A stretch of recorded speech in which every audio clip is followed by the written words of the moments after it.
Do you like hurting other people? Well, you can choose to do harm or be merciful. A pacifist or a killer, maybe a mix of both. Dance with the sounds of bullets, because the roses will bloom with thorns either way, splatter away like the blood. Get a hold of your roses, we are going into Street of Rogue. I'd like to present to you one of the most underrated games in my opinion, which the sequel would probably be released in this year or so.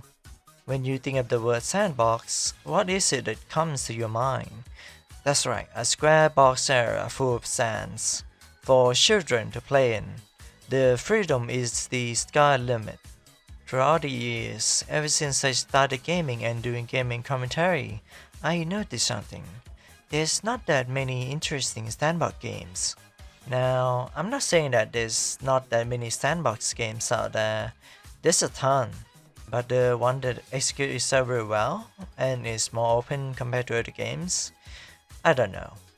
But I wonder, should Sandbox have its own genre or subgenre? Though most games that are fun to me have sandbox elements to them, among something like RPG's elements along with it, like Deus Ex and Hitman series. And no, I'm not forgetting Minecraft and Terraria. I'll say Minecraft is one of the sandbox games of all time, while Terraria is like that, it has more of a RPG's element to it. But both are as great alongside one another, and here comes Street of Rogue, which is indie but impressive on its own. I don't really know how to categorize this game. It's everywhere, all over the place. But one distinction it has is its sandbox and RPG's elements to the max. This game is pretty simple on the surface. You are tasked to do something, and you'll be rewarded when you're done with it. Think of it like Skyrim Fetch Quest. The question is, how are you going to fetch it? That's the fun part. There's a lot of ways to fetch it, and you have to figure that out on your own. Though calling it a fetch quest might be incorrect term here, since there's some sort of tasks that are needed to be done. Neutralize someone, get item from someone, sabotage, release prisoner or gorilla, so and so, it goes on. You can always choose violence. Violence. It's a lifestyle, it's an available option. Or you could be cheeky about it, sneaking and does your tasks. The more I said tasks, it just make me think of Among Us. Anyhow, the way you do things are entirely up to you, and that's just the surface, because what complicates things are your occupation or class. I don't exactly think slum dweller would classify as an occupation, but bite me. This vast quantity of each class is what makes this game really unique. You can even make a custom class and share it on Steam. Though if you go beyond the limit, you wouldn't gain any achievement, but it's all about fun in the game here, isn't it? That is just a showcase of how open-ended this game is. Each class has its own perk. Yes, every single class. Slum Dweller, for example.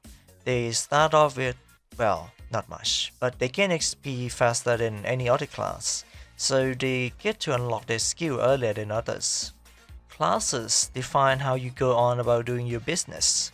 If you go with Soldier, you spawn with a submachine gun and a helmet, which reduces the damage you take, and he's all about shooting.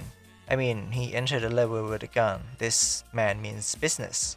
All classes are unique, and the thing is, all these characters that you can play, minus the DLC characters, are typical NPCs in the game world, though they have lower health compared to you.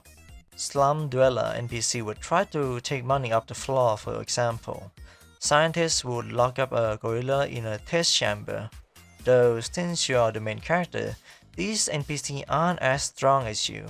Like the Hacker Man doesn't do any hacking as an NPC, but you can do just that. If there's a way for these NPCs to perform action that we can as a player, it might be fun, but it will certainly be very chaotic. But hey, that's the game's charm. You can somewhat customize your character, hair, different skin tones, stuff like that. Just to make yourself stand out, I suppose. Although I titled this video and mostly talking about its sandbox and RPG elements, I forgot to mention that this game is a roguelike, which in my opinion makes this even more chaotic. Almost everything is randomly generated, but mostly POIs, or point of interest, would be randomly generated. Your task, your reward, random. This game has 6 floors or area, and it gets harder the higher you go. Starting on slum, then industrial, up to the police state. They even got robot car with weapons. Each floor has 3 stages, and the third one always has something called disasters, which are things that happen in a stage. There's so much of it, I couldn't really list it here. But there's riot, zombie apocalypse, or even nuclear blast every interval. The third stage of the floor would be the most chaotic one, because not only do you have to do your tasks, you got to deal with whatever the game throws at you. Hence why third stage music is always a banger. Oh, you don't know? Each stage has its own theme. Not floors, stage. Don't believe me? Hit it.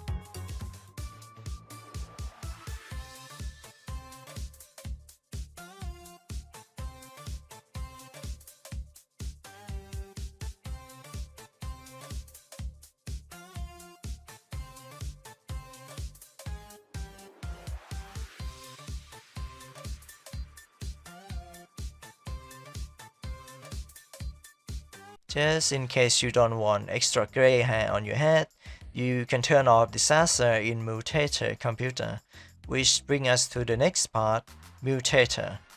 Is like editing the game functionality and how it presents itself. I believe that some Mutator are unlockable through gameplay, and some are already unlocked by the time you boot the game up. You can turn this into Hotline Miami, which is my favorite Mutator. Low health for all. Of course, that applies to you as well. You die in just a few hits, though the Mutator is usually for daredevils, so I suppose first time players should just go without it. The other fun Mutator is super special abilities. Each class have a super special abilities which can be unlocked by doing the big quest on every stage, every floor, all the way to the end. In my case, I have unlocked SSA for a dozen characters already. Each class has a unique big quest. Hackers has to hack the system, which spawn in robot cop to your hacking position, which is tricky, but the SSA are superb. Instant hacking, more function, and makes things explode. Speaking of explosion, I want to show you something. Killer Queen.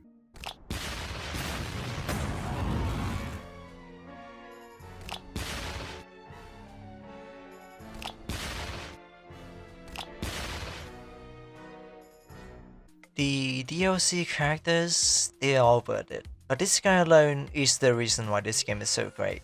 And yes, I've unlocked his SSA, which allow him to place explosive anywhere without anyone noticing, except cops and robot cops.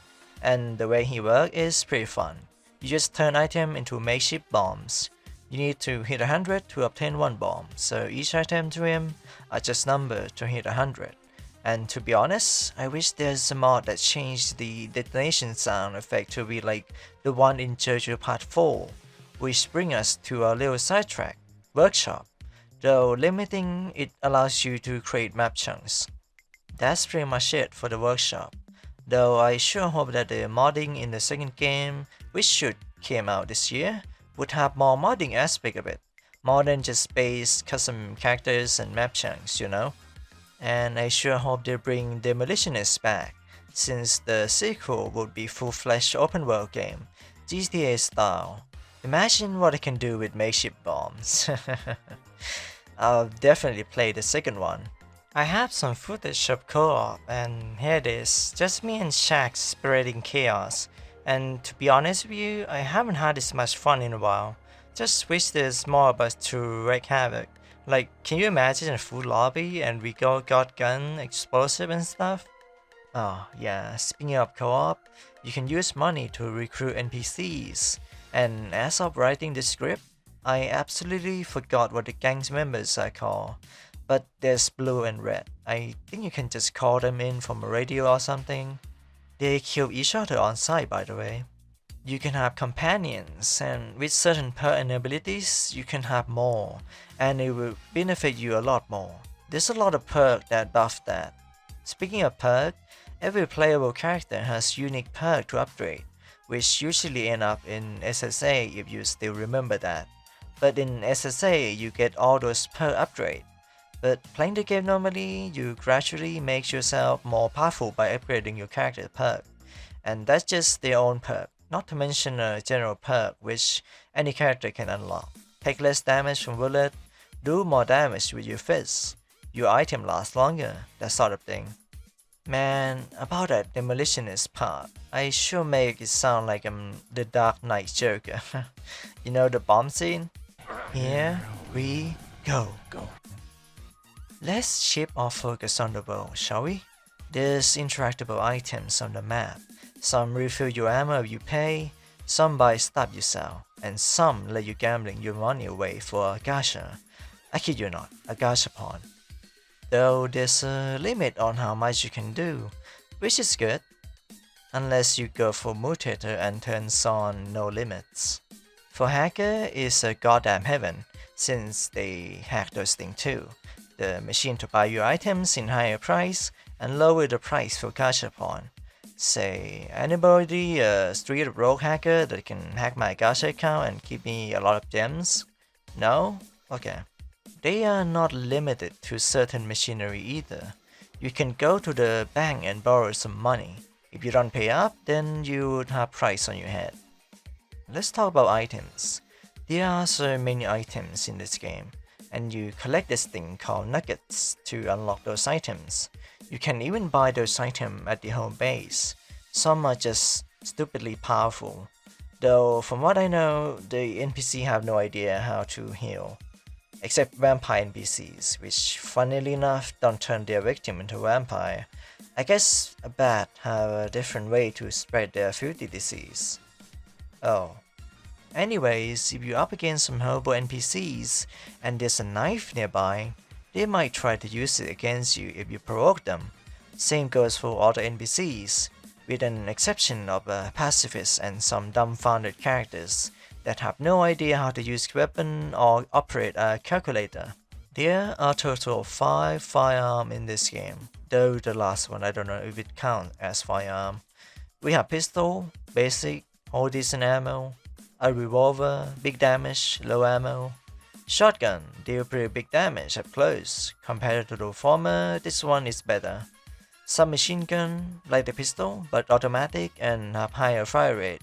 And lastly, a rocket launcher. Yeah, I kinda find it weird that they don't have any rifle or something. Straight up jumping to rocket launcher. But hey, I'm not complaining, since you can upgrade most of this gun to pack more ammo, to be more accurate, or shoot faster. I haven't played this game in a while, I forgot how it worked.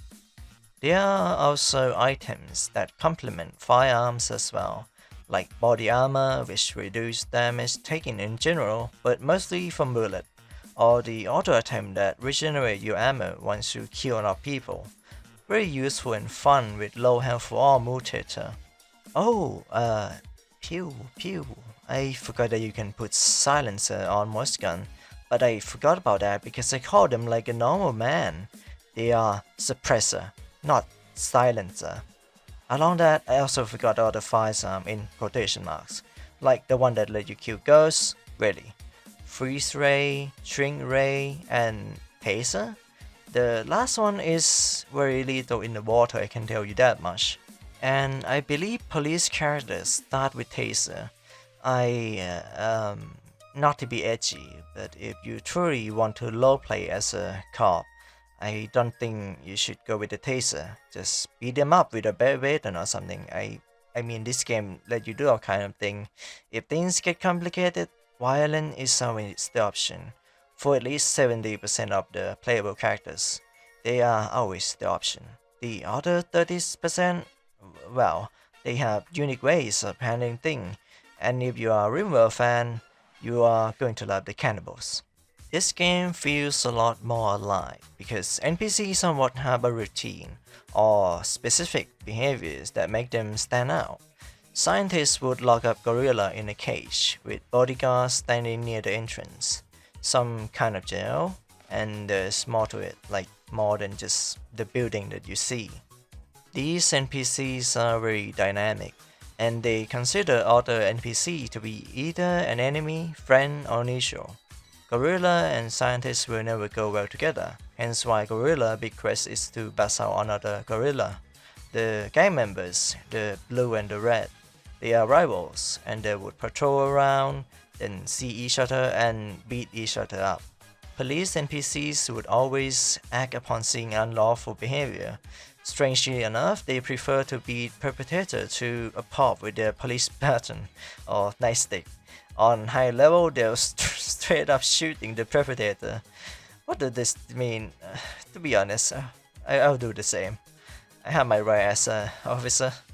Thief NPCs would also pickpocket people, including you. They appear frequently in downtown. They come from the sewer for fuck's sakes, and the cannibal too, hiding in the manhole and bushes. Firefighters will come in group to stop the fire from spreading. Soldier will always kill cannibals on sight. It become a disaster that can happen, by the way. Though as long as you don't hit the soldier, you're facing one front wall, or just take the perk that allows cannibal to be friendly with you.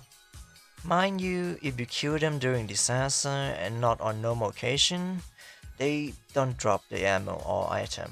Speaking of that, NPC can run out of ammo or the weapon breaks because every melee weapons have durability and you can fix it somehow. Or stick with guns and refill your ammo. Make it a survival game. I have a confession to make. I bought this game before I got myself a decent PC to run it, so I turned off all the lighting and effect. All the footage you are seeing now is a recording of the game on the highest possible setting. The light is very moody and the world feels so alive. I was awestruck when I played on this very PC. I mean, the game isn't that heavy that you need 1080 or RTX 4000. I have 750 Ti, 2GB of RAM, VRAM, and I'm doing just fine. The sound effect is very underappreciated, I think. The alert sound, the distant gunfire, the quest complete sound effect, everything was well executed. It balanced on fun and practical, though it leans more on the fun part. This game is very violent if you want it to be, blood and gore everywhere, but you can also just do it the harmless way. You can even charm the NPCs on the map and try to run for the mayor in the last floor. And that, my friend, is how I will conclude this gem of a game. The mayor's lament, the tyranny that keeps the cycle of pain going.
True to its roguelike, you become the mayor, and the cycle repeats once again.